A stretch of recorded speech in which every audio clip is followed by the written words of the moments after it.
முதலாவது விஷயம், ரசூலுல்லாஹி ஸல்லல்லாஹு அலைஹி வஸல்லம் அவர்களுக்கு 11 மனைவியர்கள் இருந்தனர்.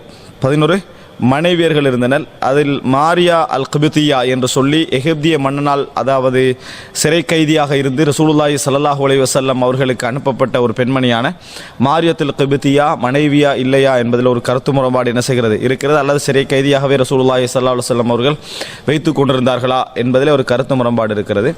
இப்படி அதாவது ரசூலுல்லாஹி ஸல்லல்லாஹு அலைஹி வஸல்லம் அவர்களுடைய இந்த மனைவிமார்களில் பிள்ளைகள், அதாவது பிள்ளை ரசூல் ஸல்லல்லாஹு அலைஹி வஸல்லம் அவர்களுக்கு அவர் ஊடாக பிள்ளை கிடைத்தது என்று சொன்னால் அது ஹதீஜா ரதியல்லாஹு அன்ஹா அவர்களும், அடுத்ததாக மாரியத்துல் கிபித்தியா.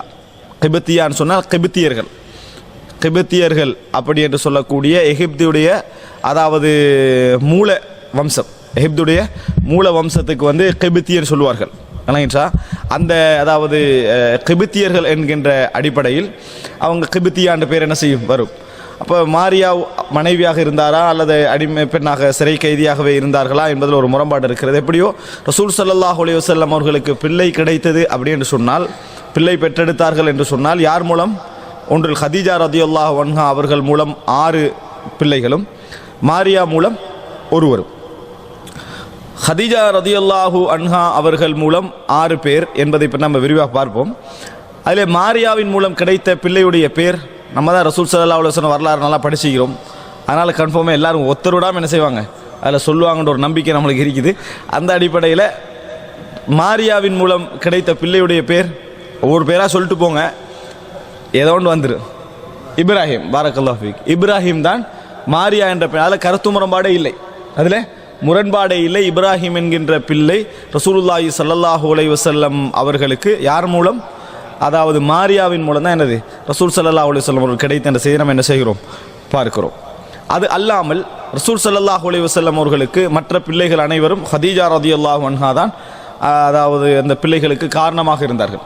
இதிலே ஹதீஜா ரதியல்லாஹு அன்ஹா அவர்களுடைய வயது, நான் ஹதீஜா வரலாறுல தலைப்பு, ஹதீஜா ரதியல்லாஹு அன்ஹா அவர்களுடைய வயது சம்பந்தமாக பிரபல்யமான செய்தி, அவர் 40 வயதிலே தான் ரசூல் ஸல்லல்லாஹு அலைஹி வஸல்லம் அவர்கள் திருமணம் முடித்தார்கள் என்பது. ஆனால் ஹதீஸ் துறையிலே அறிவிப்பாளர் வரிசை ரீதியாக எடுத்து நோக்கினீங்க என்று சொன்னால் மிகவும் நெருக்கமானதும் பொருத்தமானவும் செய்தி, ஹதீஜா ரதியல்லாஹு அன்ஹா அவருக்கு 28 வயதாக இருந்தது என்பதுதான் பொருத்தமான ஒரு செய்தி. வரலாற்றை நாங்கள் பார்க்கிறோம், 2 செய்தி வருது. ஒன்று, ஹதீஜா ரதியல்லாஹு அன்ஹாவுக்கு 40 வயது என்றது. இந்த 40 வயது என்றது அறிவிக்கக்கூடிய வரலாற்று ஆசிரியர் யாருன்னு சொன்னால் வாக்கிதி என்றவர் அறிவிக்கிறார். வாக்கிதியை பொறுத்த வரைக்கும் வரலாற்று துறையில் அவர் நிறைய செய்திகளை கொண்டு வந்து தந்தார். அப்படி என்று இருந்தாலும் கூட அவர் வந்து, அதாவது பொய்யர் அப்படி என்று சொல்லி விமர்சிக்கப்பட்டவர், நிறைய பொய் சொல்லக்கூடியவர், வேண்டுமென்று இட்டு கட்டக்கூடியவர் அப்படி என்ற விமர்சனம் அவருக்கு என்ன செய்து எல்லா அறிஞர்களாலும் செய்யப்பட்டிருக்கிறது. வரலாற்றில் சில இடங்களில் அவரை தவிர்க்க முடியாமல் பயன்படுத்துவார்களே தவிர மற்றபடி அவர் ஒரு பொய்யர் என்பதில் முரண்பாடு அறிஞர்களுக்கு மத்தியில் இல்லை. அவர் வழியாகத்தான் இந்த செய்தி வருகிறது. சரி, அவர் வழியாக மட்டும் அந்த செய்தி வந்திருந்து வேறு எந்த செய்தியும் வரவில்லை என்று சொன்னால் ஓரளவு அந்த 40 நம்ம ஏற்றுக்கிறதுல இந்த பிரச்சனை இல்லையே அப்படின்னு ஏற்றுக்கொண்டு என்ன செய்யலாம், போயிருக்கலாம். ஆனால் இன்னொரு அறிவிப்பு வருகிறது, அது வந்து பலகீனமான அறிவிப்பு, பலமான அறிவிப்பு இல்லை. ஆனால் பொய்யர்கள் இடம்பெறக்கூடிய அறிவிப்பு அல்ல, அது பலகீனமான அறிவிப்பு தான். இன்னொரு அறிவிப்பு வருகிறது, சாதாரண அறிவிப்பு. பலகீனமானவர்கள் இருக்கிறார்கள், ஆனால் பொய்யர்கள் இல்லை. வீக்கானவங்க அதில் இருக்கிறாங்க, மன்னனத்தில் வீக்கானவர்கள், அறியப்படாதவர்கள், இப்படி உள்ள ஒரு அறிவிப்பாளர். அதில் 28 என்ன செய்து வருகிறது. ஒன்றில் வயது நம்மளுக்கு கன்ஃபார்ம் இல்லைன்னு விட்டுறணும், அல்லது எடுத்தால் ஆதாரத்துக்கு மிக பொருத்தமானது இதுதான். எது? இந்த பலகீன வழியாக வரக்கூடிய 28 தான் மிகவும் பொருத்தமானது என்பதை நாங்கள் புரிந்து கொள்ள வேண்டும். அந்த அடிப்படையில் ஹதீஜா ரதியல்லாஹு அன்ஹா அவர்கள் வழியாக, அதாவது 6 பிள்ளைகள் கிடைத்தே நம்ம என்ன செய்கிறோம் பார்க்கிறோம். இதில் ஆண் குழந்தைகள் ரசூல் ஸல்லல்லாஹு அலைஹி வஸல்லம் அவர்களுக்கு எத்தனை பேர்? ஆண் குழந்தைகள் 2. அப்படி 1லிருந்து ஒரு 9 சொன்னோம்னா நம்மளுக்கு கன்ஃபார்மாக வந்து எத்தனை பேர்? 3 பேர் என்று ஒரு ஆள் நினைக்கிறாரு. 3 பேர் தான். விளங்கிட்டா? இல்மன்றது உறுதியாக சொல்றது, இல்மன்றது உறுதியாக சொல்றது, தெரிஞ்சுக்கிறது அல்ல, உறுதியாக இதுதான், அது அல்லாமல் எதுவும் இல்லை என்றதான் இல்ம். அது இல்லாமல் 2 அல்லது 3 அல்லது 4 5 6 ஒன்று சரியாக வரும். 4 ஒன்று தானே, நம்ம அப்படி தானே பதில் சொல்லி பழகிக்கிறோம். எதிலே ஒன்று சரியானவைக்கு கோடிடுக, எண்ணி அடிக்கிறான் 1 2 3 4 5 10 இதுக்கு அடி சரியா இப்படி தான் செய்கிறாங்க. சரியானவைக்கு கோடு எடுக்கன்னு சொன்னால் இப்படி தான் பதில் எழுதுறாங்க. அந்த மாதிரி இருக்காமல் நான் ரசூல் ஸல்லல்லாஹு அலைஹி வஸல்லம் அவருடைய ஆண் குழந்தைகள் மொத்தமாக 3 பேர். அதிலே நபி அவர்களுக்கு முதலாவது கிடைத்த குழந்தை, ஆண் குழந்தை இல்லை, குழந்தைகளே முதலாவது கிடைச்ச குழந்தை வந்து காசிம். குழந்தைகளையே முதலாவது குழந்தை வந்து காசிம். அதனால நபி அவர்களுடைய புனை பேர் அபுல் காசிம். ரசூல் ஸல்லல்லாஹு அலைஹி வஸல்லம் புனை பேர் அபுல் காசிம் அப்படின்ற ரசூல் ஸல்லல்லாஹு அலைஹி வஸல்லம் புனை பேர். அடுத்ததாக ஆண் குழந்தை, இன்னொரு ஆண் குழந்தை யாரு? அப்துல்லா. அப்துல்லாஹ் வந்து அடுத்த ஆண் குழந்தை. மூன்றாவது இப்ராஹிம்.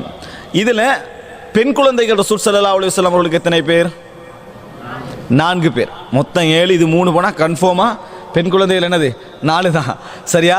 இந்த 4 குழந்தைகளில் மூத்த பெண் குழந்தை ஜைனப், பாரக்கல்லாஹு ஃபீக், ஜைனப் ரலியல்லாஹு அன்ஹா. ஜைனப் வந்து மூத்த பெண் குழந்தை. அதாவது ஆண்களில் முதலாவது காசிம், பெண்களில் முதலாவது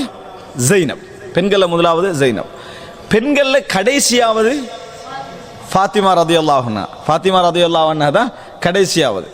இதில் இடையில ருக்கையா உம்மு குல்சூம் இருக்கிறாங்க. இதில் ருக்கையா ஆரம்பமான பெண்மணியா, உம்மு குல்சூம் ஆரம்பமான பெண்மணியா, முந்தியவரா என்பதில் முரண்பாடு இருக்கிறது. ஆனால் நம்ம சிம்பிளாக ஒரு உலக அடிப்படையில், ஒரு பொதுவான அடிப்படையில் எடுத்துக்கணும்னு சொன்னால் ருக்கையா தான் 2வது பெண்மணியாக இருக்க வேண்டும். ஜைனபுக்கு அடுத்ததாக ருக்கையா தான் இருக்க வேண்டும். காரணம், ரசூல் ஸல்லல்லாஹு அலைஹி வஸல்லம் உஸ்மான் ரலியல்லாஹு அன்ஹு அவர்களுக்கு முதலாவது திருமணம் முடித்து கொடுத்த பெண்மணி ருக்கையா, 2வதாக திருமணம் முடிச்சு கொடுத்தாங்க உம்மு குல்சூம். அப்போ அந்த அடிப்படையில் எடுத்தால் இது வந்து என்னது, இந்த ஆர்டரில் தான் உலகத்தில் பொதுவாக நடக்கும். ஏதாவது ஒரு ரீசன் இருந்தால் தான் மாறி நடக்கும். ஆனால் உம்மு குல்சூமுக்கோ ருக்கையாவுக்கோ ரலியல்லாஹு அன்ஹும் அவங்களுக்கு எந்த குறையும் இருந்ததாக வரலாற்றில் எதுவும் இல்லை. ஏதோ ஒன்று காரணமாக பிந்தலாம், படிப்பு காரணமாக பிந்தலாம், உடல்நிலை காரணமாக பிந்தலாம், செல்வ நிலை காரணம், அப்படியே பிந்த வாய்ப்பு. ஆனால் அப்படி ஒரு காரணம் ரசூலுல்லாஹ் காலத்தில் என்ன செய்யலை, ரசூலுல்லாஹ் ஃபேமிலிக்கு அப்படி ஒரு ரீசன் இருக்கலை. இதுதான் ஒரு விஷயம்.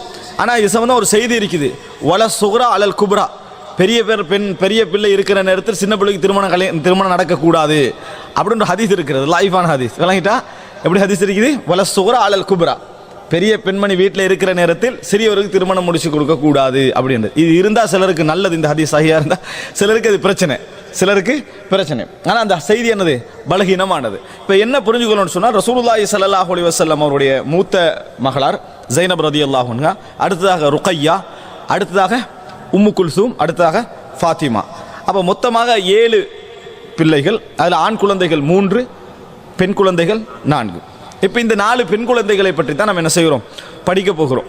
பெண் குழந்தைகளுடைய வரலாற்று நீங்கள் பார்த்தீங்கன்னு சொன்னால் பெரிய தகவல்கள் அப்படி என்று சொல்லி எடுப்பதற்கில்லை. அவர்கள் நீண்ட காலம் வாழவும் இல்லை. எல்லா பெண்மணிகளை போன்ற தியாகமான பெண்மணிகளாக அவங்களும் இருந்தாங்க. எல்லோரிடத்திலும் இருந்த பொது பண்புகள் அவர்களிடத்திலும் என்ன செய்தன, இருந்தன. ஆனால் இஸ்லாமிய சமுதாயத்தில் ரசூல் ஸல்லல்லாஹு அலைஹி வஸல்லமுடைய பெண் மக்களுக்கு மதிப்பு கொடுக்கப்படுவதற்கு முதல் காரணம் அவர்கள் முஸ்லிம்களாக இருந்தார்கள் என்பது. என்ன காரணம்? ரசூல் ஸல்லல்லாஹு அலைஹி வஸல்லமுடைய மகள்மார்களாக இருந்தார்கள் என்பது அல்ல. முதல் காரணம் அவர்கள் முஸ்லிம்களாக இருந்தார்கள். இல்லை என்றால் குர்ஆன் நபிமார்களுடைய குடும்பத்திலேயே பிள்ளை குஃப்ரை பற்றி சொல்கிற, பிள்ளை காஃபிராக போனது, மனைவி காஃபிராக போனது, தந்தை காஃபிராக போனது, அவங்களுக்கு எந்த மரியாதையும் இல்லை என்பதெல்லாம் குர்ஆன் எங்களுக்கு தெளிவாக என்ன செய்கிறது, சொல்லுகிறது. ரசூல் ஸல்லல்லாஹு அலைஹி வஸல்லம் அவர்களே சொல்கிறார்கள், மன் பத்தா பிஹி அமலுஹு லம் யுஸ்ரி பிஹி நஸபுஹு. யாருடைய அமல் அவரை பிந்த வச்சுட்டோ, தூரமாக்கிட்டோ, அவருடைய நசபு ஒரு நாளும் கொண்டு போய் என்ன செய்யாது, அவருடைய சந்ததி ஒரு நாளும் கொண்டு போய் அவரை சொர்க்கத்திலே சேர்க்காது. ரசூல் ஸல்லல்லாஹு அலைஹி வஸல்லம் ஃபாத்திமா ரலியல்லாஹு அன்ஹா பார்த்து சொல்றாங்க, மறுமை நாளில் உங்களுக்கு நான் எந்த பிரயோசனத்தையும் என்ன செய்ய முடியாது, தர முடியாது. ஆனால் எங்களோட சமுதாயத்தை நம்பிக்கை ஒரு ஹாஃபிலாக இருந்தால் 10 பேரை சொர்க்கத்துக்கு கொண்டு போய் தரலாண்டு. ரசூலுல்லாஹ் சொல்கிறேன் ஹாஃபில், ஏதாவது பிரயோசனம் கொடுக்குறேன்னா யாருக்கு கொடுக்கலாம், ஃபாத்திமா ரலியல்லாஹு அன்ஹாவுக்கு. ஆனால் நான் என்ன சொல்கிறாங்க, நான் உங்களுக்கு எந்த விதமான பிரயோஜனம் மறுமை நாளில் செய்ய முடியாது. அப்போ அதனால் புரிஞ்சுங்க, ஹாஃபிலாக்குறது நன்மை, மிகப்பெரிய கூலி உண்டு. குர்ஆனை ஹைஃபில் பண்ணுறவங்களுடைய அஜிர் மற்ற எல்லாவற்றை விட அதிகம், அதில் எந்த விதமான சந்தேகம் கிடையாது. ஆனால் இன்றைக்கு என்ன நடக்குது தெரியுமா, வட்டி இது போன்ற விஷயங்களில் ஈடுபடக்கூடியவர்கள், வட்டி மார்க்கத்துக்கு ஒன்றான விஷயங்களில் ஈடுபடக்கூடியவர்கள் முதலாவது என்ன வேலை செஞ்சிடறாங்கன்னு சொன்னால் ஹாஃபில் ஆக்கிடுறாங்க. முதல்ல என்ன செஞ்சிடறாங்க, அவரை ஹாஃபில் ஆக்கிடுறாங்க. அது என்ன நினைக்கிறாங்கன்னா, எப்படியோ 10 பேரில் ஒரு ஆள் என்ன செய்யணும், சொர்க்கத்துக்கு கூட்டிடணும். 10 பேரில் ஒரு ஆளை சொர்க்கத்துக்கு என்ன செஞ்சிடணும், கூட்டிகிட்டு போகணும், நரகத்தை விட்டு காப்பாற்றிடணும். அதில் ஒரு ஆளாக வாப்பா வந்துடுவாரா இல்லை, யார் மனசாக சேர்த்தாரோ அவர் வந்துடுவார். இந்த அடிப்படையில் நிறைய பேர் பாவம் செய்கிறாங்க. இது ஓப்பனாக பேசுகிறாங்க. அப்படி இஸ்லாம் என்ன செய்யலை, அவங்களுக்கு சொல்லலை. ஆனால் குர்ஆனை படித்து கொடுத்த பெற்றோர்களுக்கு, அதுக்கு முற்படுத்திய பெற்றோருக்கு மறுமையில் மிகப்பெரிய கூலி உண்டு, அதில் மாற்று கருத்து கிடையாது. ஆனால் நீங்கள் பாவம் செஞ்சு நரகத்திலேருந்து கூப்பிட்டு போகிறதுக்கு இந்த ஹிஃபில் என்ன செய்யாது, உதவாது. அதை நம்ம புரிந்து கொள்ள வேண்டும். குர்ஆன் என்பது இது என்னது, அந்த பை சான்ஸில் போகிற விஷயம் அல்ல. இதை நம்ம அடிப்படையாக தெரிந்து கொள்ள வேண்டும். ரசூலுல்லாஹி ஸல்லல்லாஹு அலைஹி வஸல்லம் அவர்களே என்ன செய்கிறார்கள், அதை சொல்லுவதை நாங்கள் பார்க்கிறோம். அப்போ ரசூல் ஸல்லல்லாஹு அலைஹி வஸல்லம் பெண் மக்களுக்கான முதல் காரணமே அவர்கள் முஸ்லிம்களாக இருந்தார்கள் என்பது, அவங்களாம் உடனே இஸ்லாத்தை ஏற்றுக்கொண்டார்கள் என்பது, அதுக்கான கஷ்டங்களை சுமந்தார்கள் என்பது. ஒரு நாள் ரசூல் ஸல்லல்லாஹு மகள்மாரெல்லாம் முஸ்லிம்களாகவே ஆகுவார்கள் என்று என்ன செய்யலை, வாக்கில்லை. அவர்களுடைய ஈமானுக்கு காரணம் அவர்களுடைய முயற்சி, அவர்களுடைய நல்ல குணம், அது அவர்கள் ஈமானை ஏற்றுக்கொண்டார்கள். இல்லை என்று சொன்னால் அவர்கள் அதை புறக்கணித்து இந்த உலகத்தில் நிறைய நல்ல வாழ்க்கை என்ன செஞ்சிருக்கலாம், பெரிய ஒரு பணக்கார வாழ்க்கைன்னு வாழ்ந்திருக்கலாம். ஆனால் அவங்க இஸ்லாத்தை என்ன செய்தார்கள், தேர்வு செய்து கொண்டார்கள். அந்த தியாகத்துக்கு தான் முதல் இடம். இரண்டாவது, ரசூலுல்லாஹி ஸல்லல்லாஹு அலைஹி வஸல்லம் அவருடைய பெண் மக்கள், அவர்கள் நபிகளாருடைய பெண் மக்கள். நபிகளாரை நேசிப்பவர் நிச்சயமாக நபிகளாரோடு சம்பந்தப்பட்ட எல்லாவற்றையும் நேசிப்பான். ரசூல் ஸல்லல்லாஹு அலைஹி வஸல்லம் அவர்களோடு சம்பந்தப்பட்ட எல்லாவற்றையும் நேசிப்பான். சில பொழுதுகளில் நேசம் என்பதற்குரிய வரைவிலக்கணம் என்ன, நேசம் சில நேரங்களில் உலகியல் ரீதியாக அசிங்கம் என்று மனிதன் நினைக்கக்கூடியவைகள் எல்லாம் தாண்டிடும். உலகியல் ரீதியாக மனிதன் எதையெல்லாம் அசிங்கம் நினைப்பானோ அதையெல்லாம் தாண்டிடும் நேசம். அப்படியா இல்லையா? அன்பு, நேசம், பாசம் என்றது உலகியல் பார்வையில் என்ன செய்யும், அது கொஞ்சம் ஒரு அசௌகரியமான விஷயமா இருக்கும். ஆனால் அன்பு, நேசம் என்பது ஒரு ஆள் மனதில் அப்படியே பதிஞ்சுட்டு வைங்களே, நம்ம அசிங்கங்கள் உலக ரீதியான பார்வையில் எதிர்க்க அதை கூட என்ன செஞ்சிட மாட்டோம், நம்ம கணக்கெடுக்க மாட்டோம். ஆனால் அது ரசூல் ஸல்லல்லாஹு அலைஹி வஸல்லம் அவரோட வாழ்க்கை நம்ம பார்த்தீங்கன்னா நபித்தோட அதை தான் காட்டினாங்க. அதான் ஹுதைபியாவுடைய ஹதீஸில் நம்ம பார்க்கிறோம். எச்சில என்ன செய்கிறாங்க சஹாபாக்கள் எடுத்து மேலே தேய்ச்சிக்கனாங்க, நம்ம என்ன செய்கிறோம் ஹதீஸில் பார்க்குறோம். இதை நம்ம எப்படி பார்க்கக்கூடாது, ஒரு சாதாரண மனிதனை பார்க்கறது போல என்ன செய்யக்கூடாது, இதை பார்க்கக்கூடாது. நபிகளாரின் மீது நபித்தோழர்கள் வைத்திருந்த நேசத்தின் ஊடாக என்ன செய்யணும், அதை பார்க்கணும். அவங்க வச்சிருந்த அன்பு, அவங்க வச்சிருந்த இதெல்லாம் நம்ம நினைக்கிறதை விட நிறைய வச்சிருந்தாங்க. இப்போ நாங்கள் ஒரு அன்பு நினைவு வைத்திருக்கிறோமே, இதையெல்லாம் தாண்டி நபித்தோழர்களுக்கு இருந்தது. ரசூல் ஸல்லல்லாஹு அலைஹி வஸல்லம் அவர்களை அவங்க விரும்பின அந்த முறைகள் இருக்குதே, அது சாதாரணமானதல்ல. நம்ம மஹப்பத்தை நிறைய நீங்கள் படிச்சீங்கன்னு சொன்னால் புரிஞ்சு கொள்வீங்க. அந்த மஹப்பத்தை நினைக்க நினைக்க நினைக்க இந்த சாதாரண அளவுகோலெல்லாம் போயிடும். இந்த சாதாரண அளவுகோலம் போகிற அந்த மஹப்பத்தை அதான் உருவத் இப்னு மஸ்ஊத் ஸகஃபி போய் என்ன செஞ்சார் சொன்னார், உலகத்தில் எந்த மன்னர்களையும் இந்த மாதிரி விரும்புகிறத நான் என்ன செய்யவில்லை, காணவில்லை என்று சொன்னார்கள். அதனால் ரசூல் ஸல்லல்லாஹு அலைஹி வஸல்லம் அவர்கள் மீது நம்ம வைத்திருக்கக்கூடிய நேசம் அவருடைய எல்லா விஷயங்களையும் நமக்கு விரும்ப சொல்லும், அவருடைய எல்லா விஷயங்களையும் விரும்ப சொல்லும். உண்மையான நேசம் நம்மிடத்துல இருந்தால் நம்ம உலகத்தில் அதை பார்க்கிறோம். ஒருவரை ஆண்களில் ஏற்படுற ஃப்ரெண்ட்ஷிப் நேசித்து விட்டால் இவனுக்கு பிடிச்ச கலர் இவனுக்கு பிடிக்காது, அவனுக்கு என்ன கலர் பிடிக்குதோ அதான் இவனுக்கு பிடிக்குது. இவன் ஊரை விட இதெல்லாம் ஊரா, அவன் வாழ்றானே ஊரு அதான் ஊரு, விளங்கிட்டா? இது என்ன, இது எல்லாமே தனது விருப்பங்கள் எதுவுமே விருப்பம் இல்லாமல் போயிடுது. உணவு, இடம், உறவுகள், சொந்தங்கள், அது இது எல்லா விஷயமும் இவன் யாரை நேசிக்கிறானோ அவனுக்கு ஏற்ற மாதிரி மாறிடுது. அதனால தான் பெற்றோர்கள் கூட என்ன செய்யறாங்க பாருங்க, நான் சொல்லி கேட்க மாட்டேன், நீயாவது சொல்ல அவனுக்குன்னு கூட்டாளி மாதிரி சொல்லுவாங்க. ஏன், அது ரெண்டு பேரும் ஒரு விஷயத்தான் சொல்ல போறாங்க, ஆனால் நேசிக்கிறவன் சொன்னா என்ன நடக்கும், அது மனதில் போயிடும். அதனால் இன்னல் முஹிப்ப லிமன் யுஹிப்பு முத்தியஹு, நேசர் யாரை நேசிக்கிறானோ அவனுக்கு வழிபட்டவனாகவே இருப்பான், அவனுக்கு வழிபட்டவனாகவே இருப்பான் பார்க்கிறோம். அப்போ அந்த அடிப்படையில் ரசூலுல்லாஹி ஸல்லல்லாஹு அலைஹி வஸல்லம் அவர்களோடு நம்ம நேசம் நிறைய இருந்தா அவர்களோடு சம்பந்தப்பட்ட எல்லாவற்றையும் விரும்புவோம், அவர்களோடு சம்பந்தப்பட்ட எல்லாவற்றையும் விரும்புவோம். அதே நேரம் ரசூலுல்லாஹி ஸல்லல்லாஹு அலைஹி வஸல்லம் அவர்களுடைய உறவுகள், வரலாறுகள் இதெல்லாம் படிக்க நம்ம என்ன செய்வோம், விரும்புவோம். ரசூல் ஸல்லல்லாஹு அலைஹி வஸல்லம் அவர்களை உலக விஷயத்தில் ஃபாலோ பண்ணணும் கடமையா இல்லை, உலக வாழ்க்கையில் அவங்க எப்படி அது அவங்களுடைய கலாச்சார அடிப்படையில் அவர்களுடைய சூழலுக்கு ஏற்ப எப்படி இருந்தார்களோ அதையெல்லாம் ஃபாலோ பண்ண நம்மளுக்கு கடமை இல்லை. ஆனால் நேசம் அதிகமான என்ன செய்யும், எங்களுக்கு அப்படியெல்லாம் உணர்வு. ரசூலாங்க எப்படி முடிவார், நாங்கள் நான் அப்படி தான் வாருவேன் நினச்சா அது பிழை இல்லை, ஒரு ஆள் பிழை இல்லை. அது இப்னு உமர் ரலியல்லாஹு அன்ஹு வாழ்க்கையை நாம் என்ன செய்கிறோம், அந்த நிலைமை என்ன செய்கிறோம் பார்க்கிறோம். சும்மா போய் ஒரு இடத்துல உட்கார்ந்துட்டு போவாங்க, கேட்டால் சொல்கிறாங்க ரசூலா இந்த பக்கத்தால் போக்கல இங்கே என்ன செய்தார்கள், உட்கார்ந்தார்கள், இங்கே தொழுதார்கள் அப்படின்லாம் என்ன செய்தார்கள் சொல்வதை நாங்கள் பார்க்கிறோம். அன்புள்ள சகோதரர்களே, எனவே இந்த விஷயம் நாங்கள் சில விஷயங்கள் நம்ம கவனமாக இருக்கணும். மார்க்க ரீதியான எல்லைகளை தாண்டாமல் என்ன செய்ய வேண்டும், இருக்க வேண்டும். ரசூலாங்க ஹிரா குகையில் இருந்தாங்க, நான் போய் ஹிரா குகையிലേക്ക് போகிறேன்னு சொல்லக்கூடாது, விளங்கிட்டா?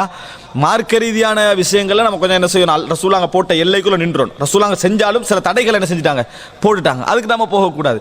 மற்றபடி எல்லா விஷயத்திலும் ரசூல் ஸல்லல்லாஹு அலைஹி வஸல்லம் அவருடைய நேசம் என்பது நம்ம பார்க்கக்கூடிய இந்த வெறும் பின்பற்றுதலில் மட்டுமல்ல, பின்பற்றுதல் ஃபர்ஸ்ட், ஒரு ஆள் சும்மா நேசம் என்றாரு, ஆனா அவர்கிட்ட பின்பற்றுதல் இல்லைன்னு வைங்களே, அவர் பின்பற்றவே இல்லை. ஏன்? குல் இன் குன்தும் துஹிப்பூனல்லாஹ ஃபத்தபிஊனி யுஹ்பிபுக்குமுல்லாஹ். நீங்கள் அல்லாஹ்வை விரும்பக்கூடியவர்களா இருந்தால் முதல்ல ஃபாலோ பண்ணுங்க. அதான் விருப்பம். விருப்பம் என்றது ஃபாலோ பண்றது தான். அதை நீங்க ஃபாலோ பண்ணி காட்டுங்க விருப்பம். அந்த ஃபாலோவிங்கோடு மேலதிகமான சிந்தனைகள் நம்மளுக்கு வந்தா அது நேசம். எனவே ரசூல் ஸல்லல்லாஹு அலைஹி வஸல்லம் உடைய பிள்ளைகளை, பெண் மக்களுடைய வரலாறுகளை நாம் படிப்பதெல்லாம் வெறும் வரலாற்றுக்காக அல்ல, நபிகளாரை நேசிப்பதனுடைய ஒரு வெளிப்பாடு. நபிகளாரை நேசிப்பதனுடைய வெளிப்பாடு. சாதாரண இந்த கிரிக்கெட் விளையாடுறவங்களோட வரலாறை தெரிஞ்ச காலத்தில் காட்டுற ஆர்வம், இந்த ஃபுட்பால் விளையாடுறவங்களை தெரிஞ்ச கூட காட்டுற ஆர்வம், நடிகர் நடிகைகளை வரலாறுகளை தெரிஞ்சு வைக்கிறதுல ஆர்வம். எனக்கு உலக விஷயத்தில் எல்லாமே தெரியும், எனக்கு உலக விஷயத்தில் எல்லாமே தெரியும். அதுக்கு வேற பொது அறிவுன்னு சொல்லி பேர் வச்சு அந்த நாட்டு ஜனாதிபதி யார், இந்த நாட்டு ஜனாதிபதி யார், அவன் யார், அந்த நாட்டு ஜனாதிபதி யாருன்னு அவன் படிக்கிற டைமில் ஒரு ஆளாக இருந்திப்பான், எக்ஸாம் முடிஞ்சு அவன் திருத்தக்குள்ள இன்னொரு ஆளாக இருப்பான். விளங்கிட்டான்?